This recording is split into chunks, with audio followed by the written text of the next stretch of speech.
চারপাশের বাতাসে লাশের গন্ধ। আবারও আগুনের লেলিহান শিখায় জ্বলছে পারস্যের দেশ ইরান। একের পর এক অভিযোগে ১০০টিরও বেশি শহরে বিক্ষোভকারীদের ঢল নেমেছে রাস্তায়, যেখানে স্লোগানে প্রকম্পিত হচ্ছে খামেনি প্রশাসনের পতন। কিন্তু বিক্ষোভের আড়ালে কি লুকিয়ে আছে অন্য কোনো বড় শক্তির ছায়া? অনেক বিশ্লেষকদের মতে এটি নিছক জনরোষ নয়, বরং খামেনি সরকারকে উৎখাত করতে মার্কিন যুক্তরাষ্ট্রের দীর্ঘদিনের এক সুগভীর ও গোপন নীল নকশারি প্রতিফলন।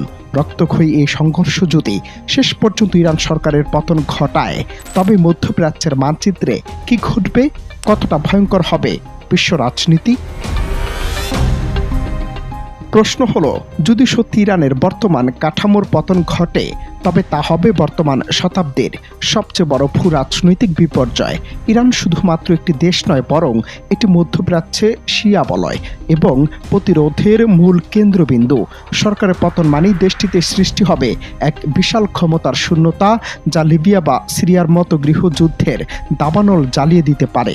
মার্কিন মদতপুষ্ট কোনো সরকার ক্ষমতায় আসার চেষ্টা করলে কঠোরপন্থী বিপ্লবী গার্ড বাহিনী বা আইআরজিসি বসে থাকবে না। ফলে শুরু হবে এক দীর্ঘস্থায়ী ও রক্তাক্ত গৃহযুদ্ধ, যা পুরো অঞ্চলকে নরকে পরিণত করতে পারে। ইরানের পতন মানে কি তৃতীয় বিশ্বযুদ্ধের সাইরেন? উত্তরটি অত্যন্ত ভীতি জাগানিয়া। ইরান রাশিয়ার অন্যতম প্রধান সামরিক সহযোগী এবং চীনের কৌশলগত বন্ধু। তাই ইরানের পতন রুখতে মস্কো ও বেইজিং সরাসরি সামরিক হস্তক্ষেপ করতে পারে। অন্যদিকে ইসরায়েল এবং আমেরিকা যদি এই সুযোগে পারমাণবিক স্থাপনাগুলো দখল করতে চায়, তবে মধ্যপ্রাচ্যের অন্যান্য সশস্ত্র গোষ্ঠীগুলো একযোগে ঝাঁপিয়ে পড়বে। এই প্রক্সি যুদ্ধ যখন সরাসরি পরাশক্তিগুলোর যুদ্ধে রূপ নেবে, তখনই পৃথিবী অবলোকন করবে ধ্বংসাত্মক তৃতীয় বিশ্বযুদ্ধ।